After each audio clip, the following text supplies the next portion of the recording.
नमस्कार दोस्तों, स्वागत है आपका एक नए वीडियो में। सौम्या पोखरेल ने माफ़ी मांगी पवन सिंह से। दोस्तों आपको बता दें, एक बहुत बड़ी खबर ये भी निकल के आ रही है। भोजपुरी के अंदर एक नया विवाद शुरू हो चुका है। दोस्तों सौम्या पोखरेल के विवादी बयान से अब सौम्या पोखरेल ने माफ़ी मांगी है पवन सिंह से, क्योंकि कहीं ना कहीं दोस्तों सौम्या पोखरेल से पवन सिंह के फैंस भी बहुत ज़्यादा नाराज़ हो गए। और दोस्तों सौम्या पोखरेल ने एक इंटरव्यू के दौरान कह दिया था कि कौन है पवन सिंह, मैं पवन सिंह को नहीं जानती। इसी चीज़ को लेकर दोस्तों भोजपुरी के अंदर एक नया विवाद शुरू हो गया और दोस्तों सौम्या पोखरेल को माफ़ी मांगनी पड़ी, क्योंकि दोस्तों सौम्या पोखरेल ने ये जानबूझकर कहा था कि वो पवन सिंह को नहीं जानती।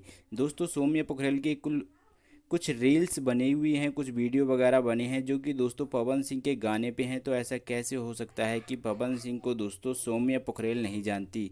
सौम्या पोखरेल दोस्तों बस भोजपुरी के अंदर अपना जगह बनाने के लिए और नाम कमाने के लिए ये सब कर रही है, वो सबको जानती है। ऐसा तो नहीं हो सकता कि सौम्या पोखरेल पवन सिंह को नहीं जानती है।